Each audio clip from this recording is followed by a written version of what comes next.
Hi everyone, welcome to my channel Easy English for Class 12. Today's topic is a poem from the book Flamingo. It is poem 2, An Elementary School Classroom in a Slum by Stephen Spender. Stephen Spender was an English poet and an essayist, and through his powerful writings in prose and verse, he established himself as a prominent poet of the modern age. An elementary school classroom in a slum brings out the aftermath of two brutal world wars. It concentrates on the themes of social injustice and class inequalities experienced by the slum children. It is a gory picture of their life and circumstances. The slum children and their school both are victims of government apathy. It is a bitter criticism of education in slum schools. Through the poem, Stephen Spender makes a frantic appeal to the educated and affluent sections of society to better the lot of slum children whose only hope is education. Talking about the style of the poem is written in a simple and lucid style which is dominated by the poetic devices like similes, metaphors, imageries, and symbolism. A quick note on these poetic devices. Well, similes and metaphors both are used to bring out comparisons. However, a simile directly compares two things with the help of words like, as, or then. For example, she is sweet like a rose. So, this is a use of simile. And a metaphor while making a comparison says one thing is another. For example, she is a rose. So, one thing is another. Coming to imagery, imagery is a visual picture of the object itself, while symbolism is use of concrete image that represents an abstract concept. For a detailed explanation of poetic devices, keep following my channel. Let's move on to the rhyme scheme here. No particular rhyme scheme is there to convey the effect of social disorder, confusion, and chaos characterized by poverty and hardship of the slum children. So there's no particular rhyme scheme here in this poem. The poem arouses the feelings of sympathy, disgust, and anger. Let's have a look at the vocabulary here. These are the words which will be used frequently while explanation, and you may use these words while writing your answers as well. Now, how do the slums look like? So we come up with many words. You can come up with more words. Few I've written there. Dirty, dark, dim, dull, filthy, gloomy, hazy, unhealthy, unclean, foggy, claustrophobic, cramped places, very narrow streets, airless. How do slum children look like? Well, unhealthy, as you can see in the pictures, twisted, stunted, malnutritioned, pale, unkept, skinny, disheveled, hungry. And how will a slum school look like? Of course, like the children and like the slums, dim, unpainted, donated things around, sour cream walls, and ill-equipped school. Let's take a look at the poem, stanza 1. In stanza 1, the poet talks about the slum children. Most of them, as we've talked before also, they are malnutritioned, disheveled, unkempt, shabby, and carrying the weight of the trials and tribulations of their lives, except for one child who dreams of a squirrel's game in a tree room. Far, far from gusty waves, these children's faces, like rootless weeds, the hair torn round their pallor. The tall girl with her weighed down head, the paper-seeming boy, with rat's eyes, the stunted, unlucky heir of twisted bones, reciting a father's gnarled disease, his lesson from his desk. At the back of the dim class, one unnoted, sweet and young, his eyes live in a dream of squirrel's game in tree room other than this. The poet here describes the pathetic and miserable condition of the children sitting in a classroom in a slum school. They're far away from the beautiful sights of nature. Far, far from gusty waves. Gusty waves here refers to the bounties of nature, and the poet is telling us that these children are far away from the bounties of nature. Further, he says, these children's faces, like rootless weeds, the hair torn round their pallor. The poet talks about their looks, how these children are looking. They look like rootless weeds, the hair torn round their pallor. Pallor, pale face.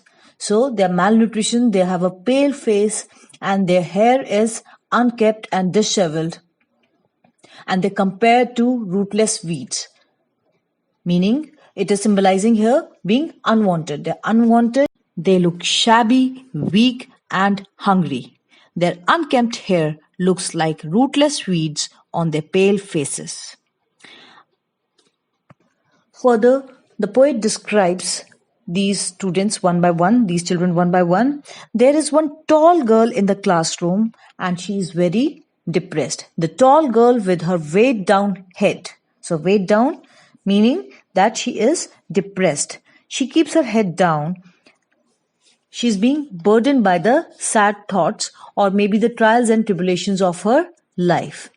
The paper seeming boy. There's another boy and he is paper seeming.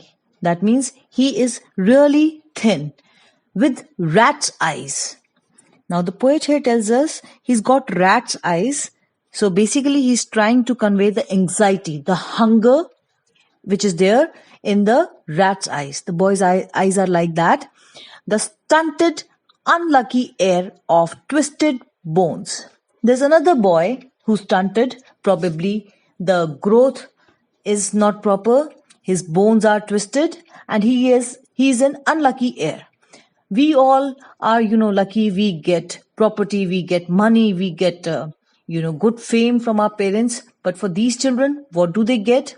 What do they inherit? They inherit just twisted bones, stunted body, reciting a father's gnarled disease. They get disease from their parents as an inheritance. And he's reciting his lesson from his desk. However, at the back of the dim class, one unnoted, sweet and young. His eyes live in a dream of squirrel's game in tree room other than this. So the poet further tells us there is at least one sweet boy who is sitting at the back of the class and he's sitting there unnoticed and dreaming of squirrels playing in a tree. The dull and monotonous atmosphere in the classroom is perhaps unable to arrest his attention.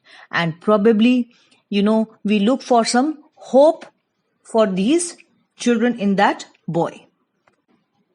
Let's have a look at the poetic devices used in the stanza.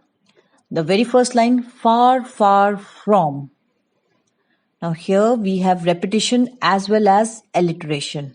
Repetition as in far, far. The word far has been used again. And far, far from. The sound of letter F is there again and again. So that is your alliteration. Then in the second line, the children's hair are compared to like rootless weeds. Okay, so we have a simile there where children's hair has been compared to rootless weeds along with the word like. Okay, then there are metaphors. Metaphors are comparison. When we say one thing is another, we have rat's eyes here, father's gnarled disease, squirrel's game, tree room, which is of course a contrast to the gloomy classroom. And talking about images and symbols, we have gusty waves, rootless weeds, the paper seeming boy, the twisted bones. You should understand these poetic devices pretty well because they are often asked in the reference to context question, and they may be asked in the multiple choice questions as well. And when you are when the question is there, which poetic device is used in so and so line, so you point out, okay, maybe repetition is used. Along with that, you also need to give in the example, like repetition, far, far, the repetitive use of the word far.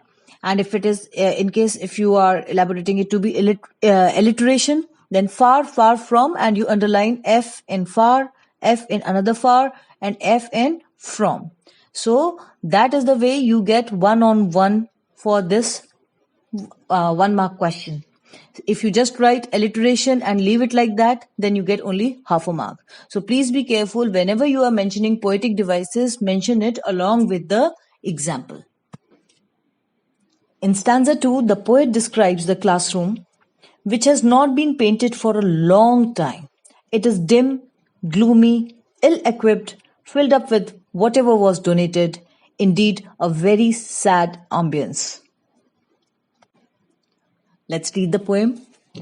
On sour cream walls, donations, Shakespeare's head, cloudless at dawn, civilized dome riding all cities, belled, flowery, Trioles Valley, open-handed map, awarding the world its world, and yet, for these children, these windows, not this map, their world. Were all their futures painted with a fog, a narrow street sealed in with a lead sky, far, far from rivers, capes, and star of words. Of the classroom, its walls are pale and dirty. They are of the color of sour cream. Sour cream is when it spoils. It looks pale and dirty. And it's been a long that since the class has been painted. Okay, and donations. Now, donations here means that on these wall there are some items that have been put up. Probably they were donated by the people. Okay, and these donated things represent the world of rich and prosperous.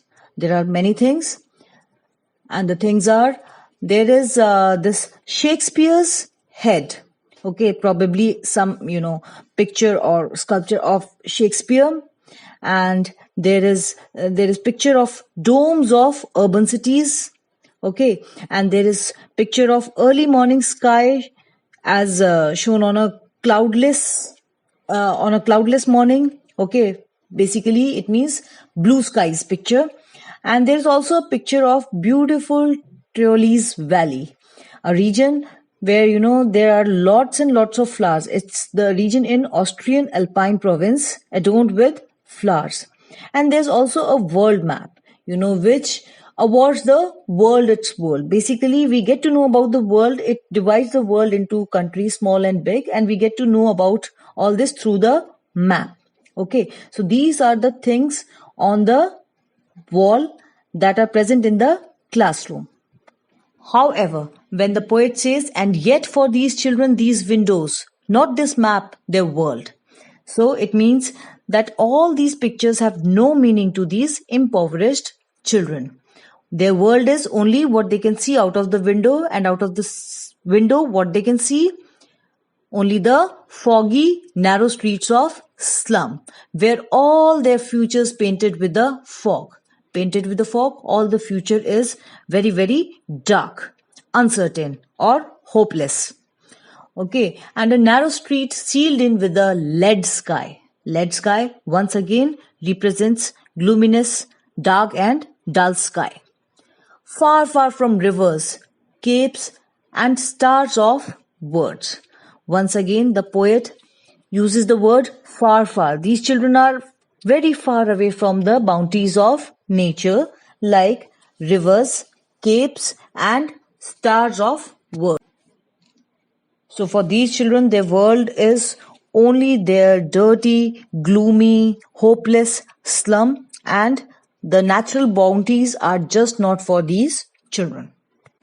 Let's have a look at the poetic devices used here. Images and symbols, sour cream walls, Shakespeare's head, Trioli's valley, open-handed map. Assonance. Assonance is repetition, something like alliteration, but here it is repetition of vowel sound. Alliteration is repetition of consonant sound. Okay, so here the repetition of the word E in belt, flowery, and Trioli's valley. Allusion.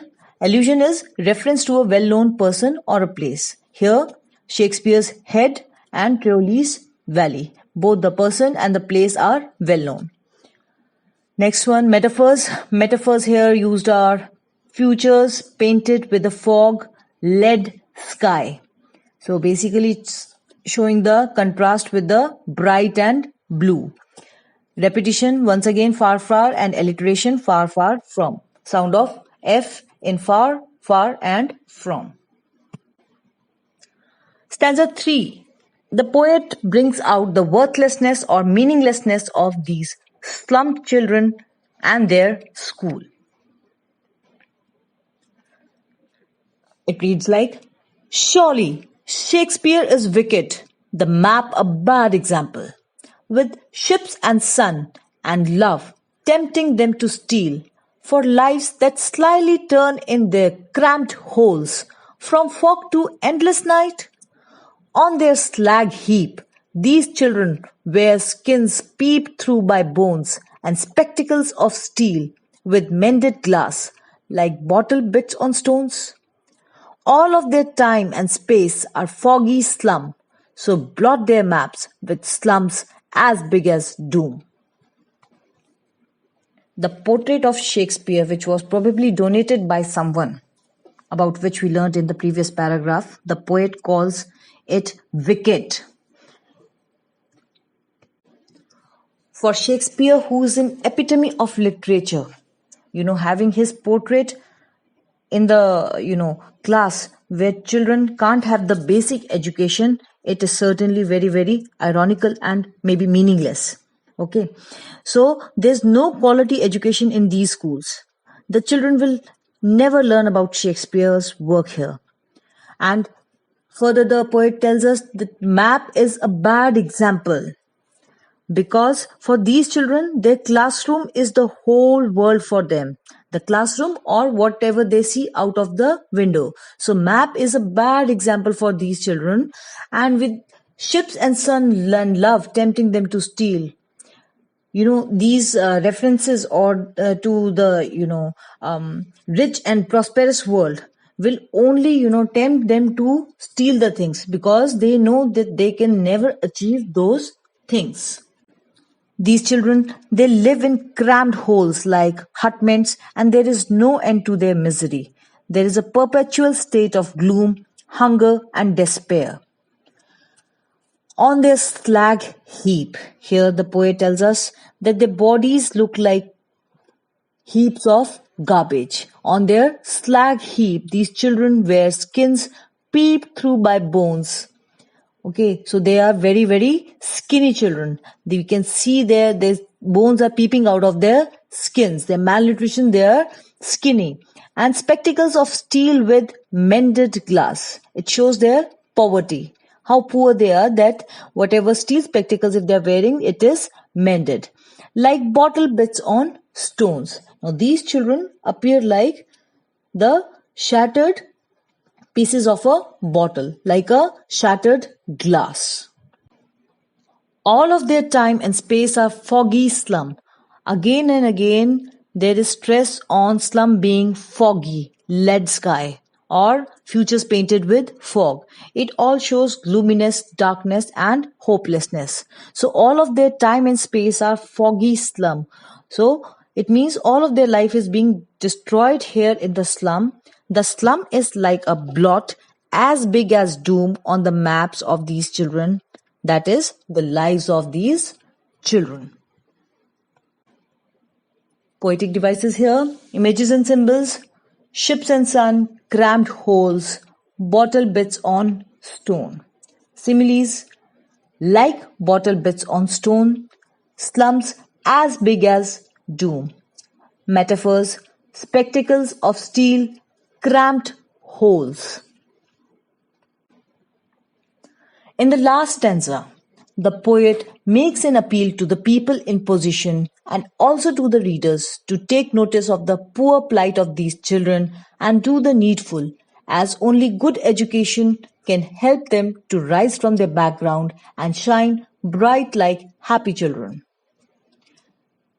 The stanza 4 reads like this: Unless governor, inspector, visitor, this map becomes their window, and these windows that shut upon their lives like catacombs break or break open till they break the town and show the children to green fields and make their world run azure on gold sands and let their tongues run naked into books. The white and green leaves open, history theirs whose language is the sun. The poet conveys his message here. He conveys what he wants for these slum children in the last stanza.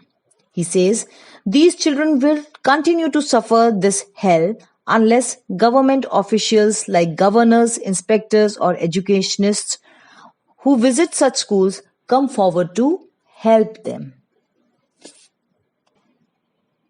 He wants this map to become their window. And these windows, the windows that he was talking about in the previous paragraph, that windows that open to the slums, that shut upon their lives like catacombs. Catacombs are underground cemeteries or graves. Okay, so their lives, the slum is shutting up their lives. It is ruining away their lives. And he wants something to be done for these children. He says, break open till they break the town and show the children to green fields and make their world. So he wants the windows of this classroom to be broken so that, it cannot confine their hopes and dreams. The window must be broken so that these children can be brought out in the green fields, that is, in touch with the bounties of nature, away from the filthy surrounding to make their world. The poet desires that these children should be allowed to enjoy the bounties of nature, to run freely on the golden sands under a clear blue sky, basically symbolizing he wants them to make progress. He wants them to let their tongues run naked into books. He wants them to have education. They should be allowed to have quality education. The poet feels that education can help them immensely because, according to him, history is written by those whose language has the warmth and energy of the sun. So basically, the light of education, it is only and only education that can transform the lives of these children, and they can write history only when they are educated. So he wants education for these children. The poetic devices used here, images and symbols, gold sands, similes, like catacombs, metaphors, the white and green leaves open, basically symbolizing books and nature. Anaphora is use of repeated words in two consecutive lines. So the word run has been used in two consecutive lines. Run azure on gold sands and let their tongues run naked into books, the white and green leaves open. So the word run here is anaphora. And the repetition, break or break. Generally, these are not very long poems, and since there is a lot of weightage for the literature, so you should be really thorough with your poem. However, there are few lines which have been asked over and over again and again by CBSE board, and there's a mention of these lines for reference to context. You can go through them. try and answer the questions, and you write the answers for 1 mark here. And if it is MCQs, then please choose accordingly. You can have a look at your convenience later. Then there are frequently asked questions. Now this question, why do you think Shakespeare is wicked and the map a bad example for these children? This has been asked so many times by CBSE board. And of course, you should know the message conveyed in the poem and justifying the title for, I would say, for each and every chapter, you should be able to answer this question, justify the title. And you can just check your understanding by trying and explain these expressions. If you can explain these well, then probably you have understood the poem well. And if not, you may drop in your doubt in the comment section and I will get back to you. Well, thank you very much. I hope you liked the video.